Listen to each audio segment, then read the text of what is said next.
So my goal is for people to see what I see. I don't see all the little hang up that we all have. Oh, one eye is smaller than another, or I need to lose weight, or whatever. Everyone has a hang up.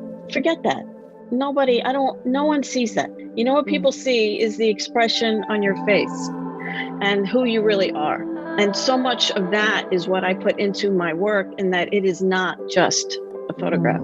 I really take the time to try to work with people to get them to see what I see. Hello, love. Welcome to the Sacred Purpose Podcast, a place where we illuminate your innate wisdom and help you embody your soul's calling. I'm your host, Lisa Malia, midwife, breast cancer survivor, and mama of 3, turned nonprofit CEO and embodiment coach. We're each on a unique path to live our sacred purpose, but we don't need to walk it alone. Through the power of connection, feminine wisdom, and embodied leadership, we can elevate our lives, communities, and businesses. Each week, I'll bring you transformative stories, practices, and rituals to support you in trusting and following your intuition, creating space to live a life of sacred purpose with deeper clarity and unapologetic joy as we reimagine and envision a new way forward. Are you ready? Let's dive in. Today, I sit down with a friend of mine that I first met online when she joined my breast cancer support community after moving to California from the East Coast. She was diagnosed with breast cancer and immediately found herself in need of community. She joined my breast cancer support group, and we quickly realized that we lived not too far from each other, but we wouldn't meet in person for quite a while. It wasn't until after most of her treatments were done that we were able to finally meet in person. And she is one of those people that just, the second you get to know her, you immediately want to be best friends with her. She has so much energy and love of life, and her ability to get through her diagnosis after she had just moved far away from family, far away from friends, the way she built a new community for herself and a new support system and completely reimagined her life. You've got to listen to her story, dive into the conversation. She went through divorce, really redid her business, and all of this through a cancer diagnosis. So I hope you really enjoy this episode. She has got so much wisdom to share about capturing the moment of life and how we can find ways to move forward through unimaginable shifts and transitions. Nina just passed her 5-year cancer-free anniversary. As a professional photographer for 22 years, originally from the East Coast, she runs a successful portrait photography studio in Pleasanton, California. Nina leans heavily on her faith to remind herself to live with gratitude and grace. She views cancer as a gift that it gave her the courage to follow her dreams and live the life she's always wanted. She hopes that by sharing her journey, that you will too learn more about self-awareness and intuition when faced with life's challenges. Her dream is to bring self-confidence to all who come to her photo studio so that they may embrace their unique beauty and personality as she sees in each of them. And I have to say that completely rings true. I've spent so much time with Nina. I love talking with her, and she really does have a way of just filling a room with joy and laughter and courage and a real beauty and zest for life and seizing the moment. Before we start into this episode, I want to remind you to please visit the links in the show notes where you can learn more about Nina, her work, our nonprofit organization For the Love of Cups. If you are a supporter, please feel free to leave a review, make a donation if you're able. And if you are a person facing breast cancer, sign up for our workshop so that you can dive into this community. We have a writer's workshop coming up. We have some breathwork workshops coming up and a retreatment program, which will be launching again soon. So I would love to have you join us there. And let's just get started and dive into this episode. Enjoy. I'd love for you to leave a written review and tell me how you got from it. Hi, Nina. I'm so glad to have you here. This is an honor. You and I go way back. I'm just so excited to have you here and have you tell your story and for our listeners to get to know you the way I have. I want to give you a moment to introduce yourself and let us know who you are and where you're at. And then I'll dive in because I've got some questions I can't wait to ask you. Yeah, well, thank you so much for having me. Yes, we've known each other for quite a while, actually, really soon after my journey, So my name is Nina Pomeroy. I live in Pleasanton, California. I'm a professional portrait photographer. I am a breast cancer survivor, and I just hit my 5-year anniversary. Oh, yeah. I can't believe it's been 5 years Me because that neither. was just about really soon after I started the group originally. And so, there's this whole group of us that are hitting our 5-year anniversaries together and beyond. And it's kind of wild, what's all the changes that have happened since then. So tell me a little bit about your life right now, today, as it stands, because then we're going to go back up because I know it's so different from when we met 5 years ago. But tell me a little bit about your life today. Yeah. So yes, in 5 years, I think I've had more change than the average person has in a lifetime. I'm living in Northern California. I absolutely love it. I'm with a wonderful man in my life.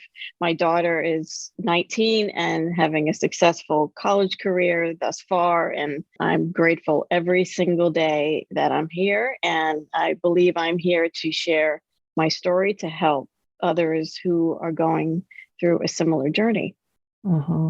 Yeah, I would absolutely agree and attest to all of that. You have such energy and insight, and you just take it all in and just have such a passion for just going for it, right? Like it feels like from where I sit, like nothing holds you back. Like you're just here to embrace life and live it to the fullest and find joy everywhere you can.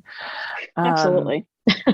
And like you said, like massive changes over the last 5 years, because 5 years ago, as I recall, and then I want to hear it in your words, you had just moved to California from the East Coast, I believe from New York.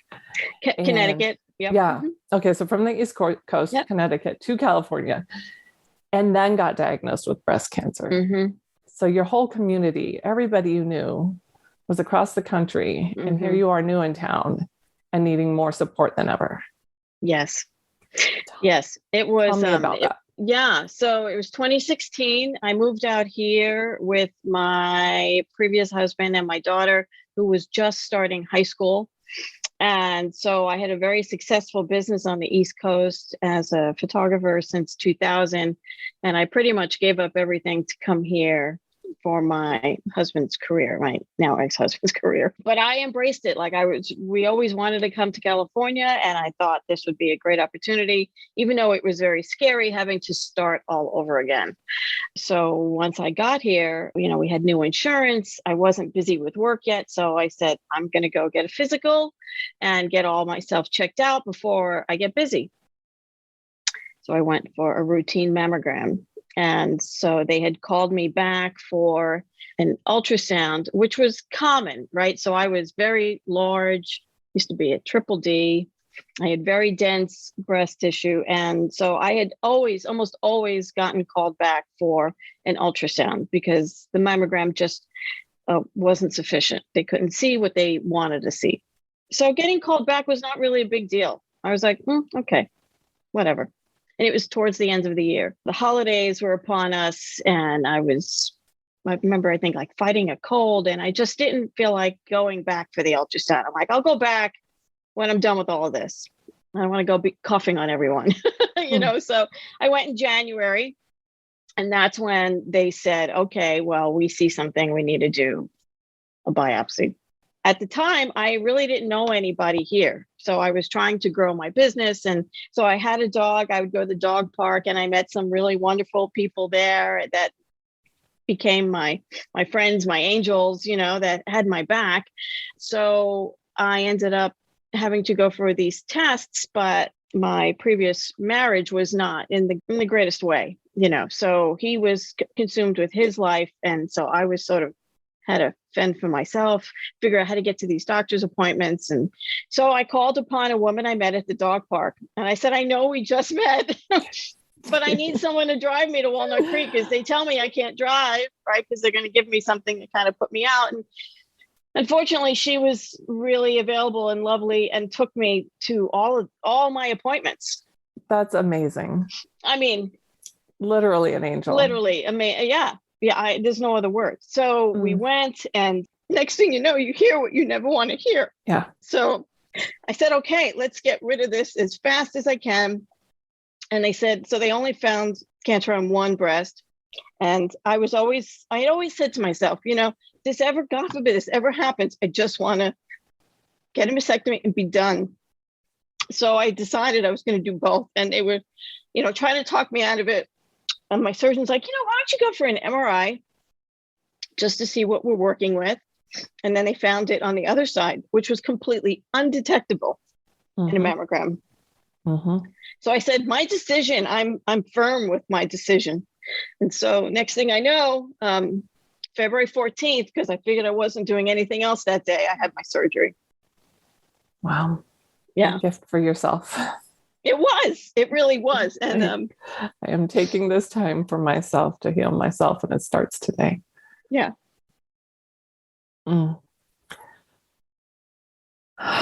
have usually much I don't cry. Compassion for this moment. Yeah. It's, I just imagining it's so easy to go right back to that moment, and just remember how alone you were, how unsupported you were. And yet this angel showed up for you. It brings up so many emotions, and it's so easy. That's why I say it's to go right back there, even though it was only 5 years ago. Yeah. Yeah. It's just crazy. So I had my surgery and felt God's grace that day in a way I had never experienced. And I said, if I'm given a second chance at life, I'm clearly not living it the way I should be. I don't have joy. I don't have love. I want to make a change. So yeah, all those things. Yes. It's a gift. Cancer was a gift because it allowed me to be brave enough to make a change. Mm-hmm. Yeah. And I'm grateful. I love that. I love it phrased that way. It made me brave enough to make a change. Yeah. Yeah. Yeah. I think so many of us can relate to that. And I think the message now is just well, why wait? Why? Well, that's what, that's funny. I recently had another scare. I thought they saw something in my lung and I was going to have to go for a biopsy. And I'm like, here I am all over again.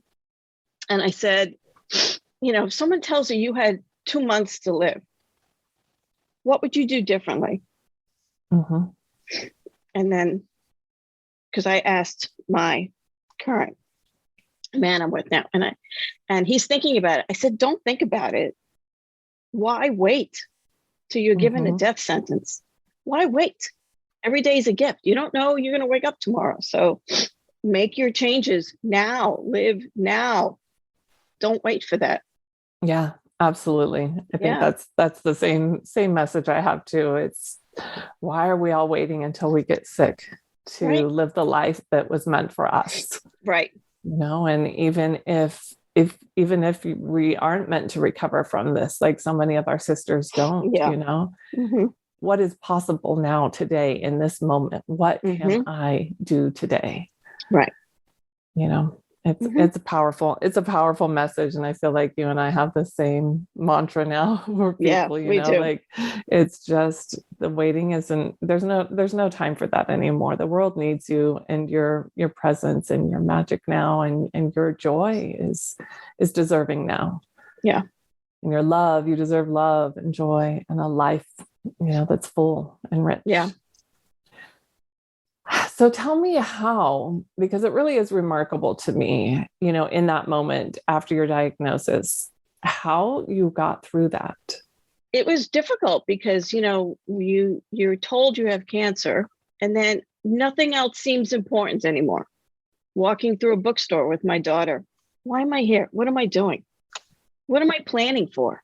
I don't know what the outcome's going to be. So you feel really like a zombie, like you're sort of in between two worlds, the living and preparing for possible death.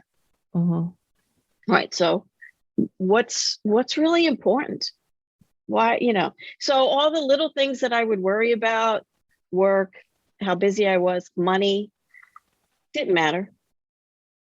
Doesn't matter anymore. So in between that time, it was trying to find the relationships I wanted to continue to cultivate, whether it was with family or with friends or my daughter, and really try to be present. And that's the hardest part, is to be present, because you're worried, right? All you see is what could be, right? So I think the hardest part is to be present and not let the fear, like I have a mantra, and I actually have it tattooed on my arm, and that is faith over fear. Don't let fear take over. And that's the hardest part. That's the hardest part, because it could be completely paralyzing.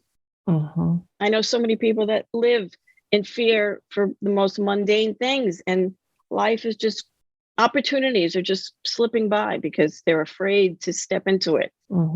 Yeah. There's a lot of comfort there in the there's a lot familiar. of comfort in the familiar fear. Yeah. I have compassion for that, because it can feel scary to just have that faith over the fear, right? It takes a lot of courage.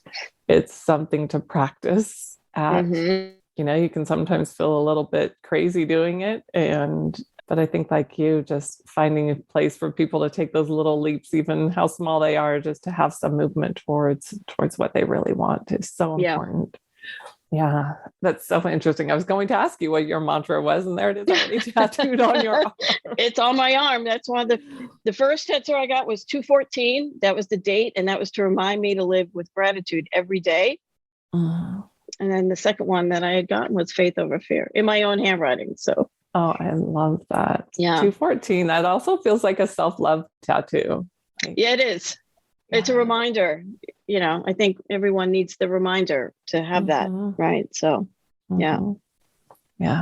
Okay. So talk to me a little bit about those moments, these faith over fear moments, because they couldn't have come naturally for you. I mean, you were, prior to your diagnosis, or maybe they did come naturally to you. I'm curious, because there's been such a shift for you since then. Well, I think even though I had made the decision that I either wanted to work things out in my marriage or mutually agree to separate, that was scary, because 23 years and now, I'm going to be alone, right? So that was scary. And I think, though, once I got past it and realized I was going to have to embrace the unknown and just have faith that it's all going to work out, then it was a lot of meditation and prayer to keep myself grounded and not get into fear and flight mode and say, I'm going back east. I'm going back to my people, and I said, I'm not going back. I'm going to stay. I'm going to somehow make this work. I'm not going to move my daughter again. I'm going to try to embrace our new home and new everything and try to make it work. So. Yeah, that is what I find so remarkable. I mean, breast cancer, a divorce, new city, new state, new everything. And you just decided, you know what, this is just going to be a clean slate for me. And I'm just going to create what I want out of it. Because it would have been so easy to go back to any one of those things. Easy, super easy. Yep. Yeah. A lot safe, might have felt a lot safer, but rather than to see it as this opportunity, this fresh, new, clean slate of, what does Nina's life really look like? Right. Yeah. Who is she really? Yeah.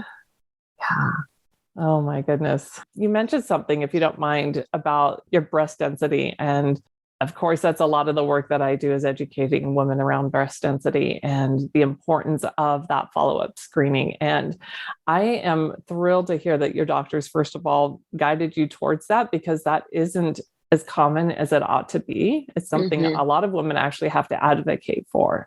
So I'm thrilled, first of all, that they even talk to you about it. But I just want to reiterate that, because some women aren't getting that conversation, and just the importance of that follow-up screening, whether it's an ultrasound or an MRI, is so important. So please go and advocate for that. But then also you mentioned something similar, which was what happened to me. They told me I needed it, but then sent me home. And so it was up to me to go back and try to reschedule it and get back in and pay another copay. And the relevance of it wasn't made to feel important to me. I was like, kind of like you, I was like, I'll get to it when I get to it. Exactly.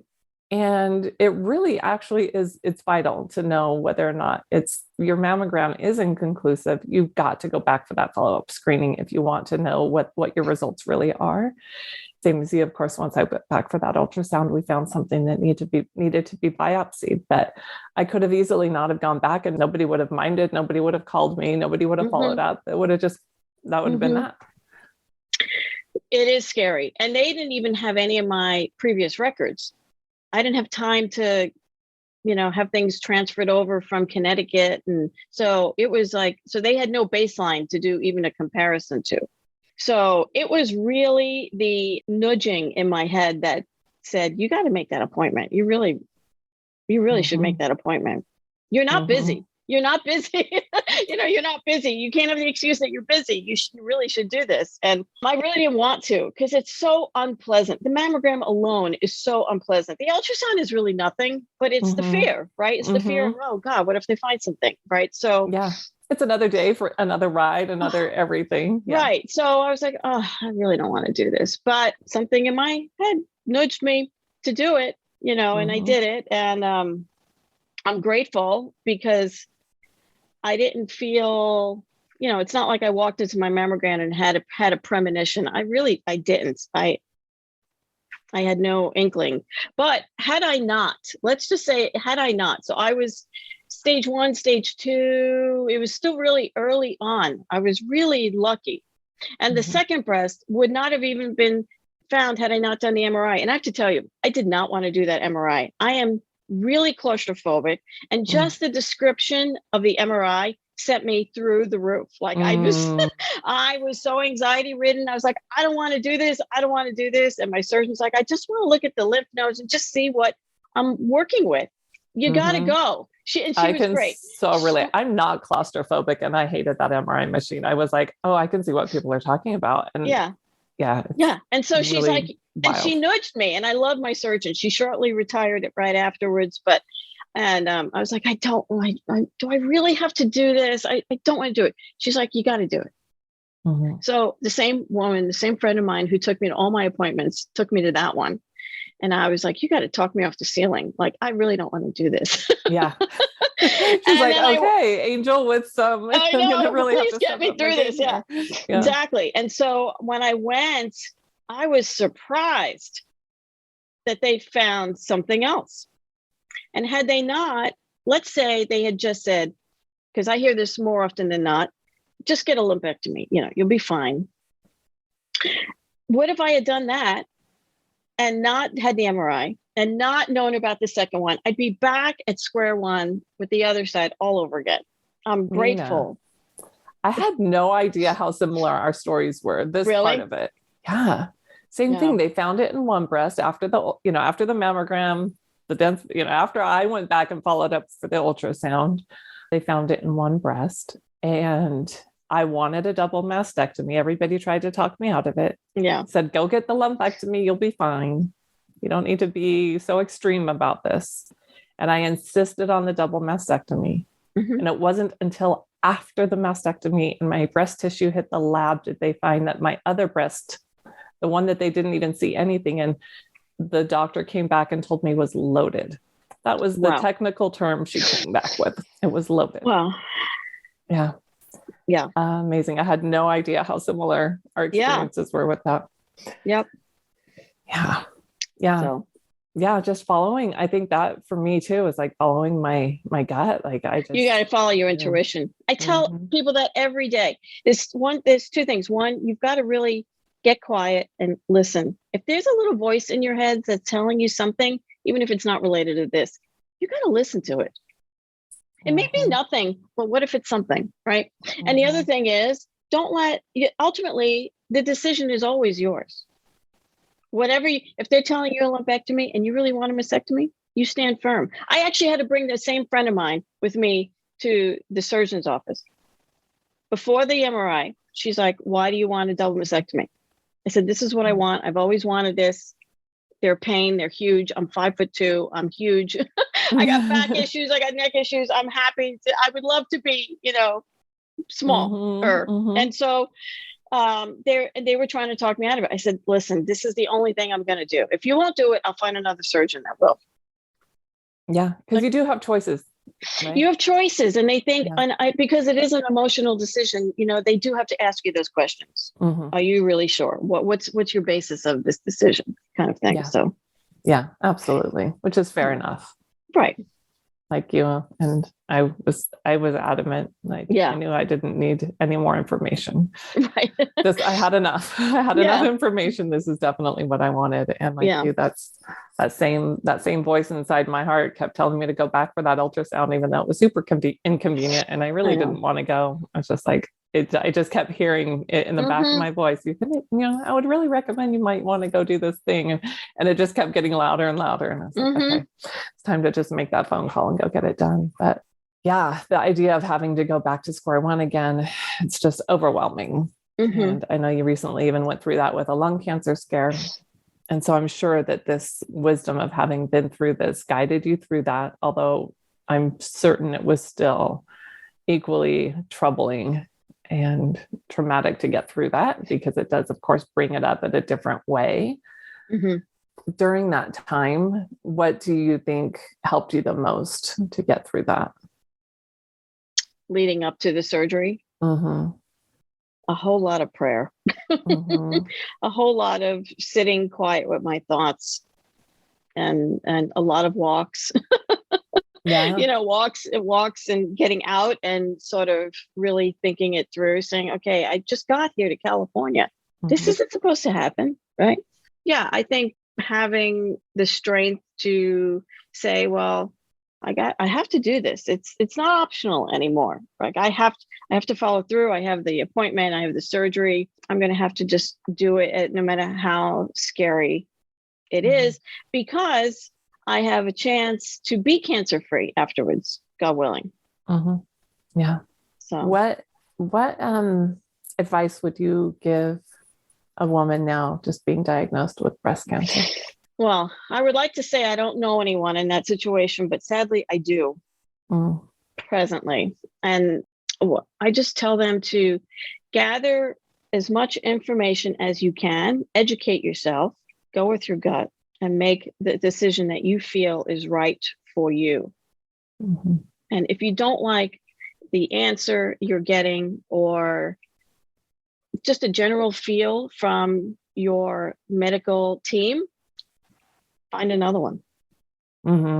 I just switched oncologists for that very reason. Yeah. So I was not happy. The one I loved moved. So they kind of pawned me over to somebody else. And I was really not happy. And it took a little while to do it. And then I switched, and I'm thrilled that I switched. Yeah. Yeah. I think we have more power than we realize in some of these situations. And I understand. Listen, insurance is expensive, and not everyone has the same level of insurance. I think a lot of women just instantly take the first answer they're given as law.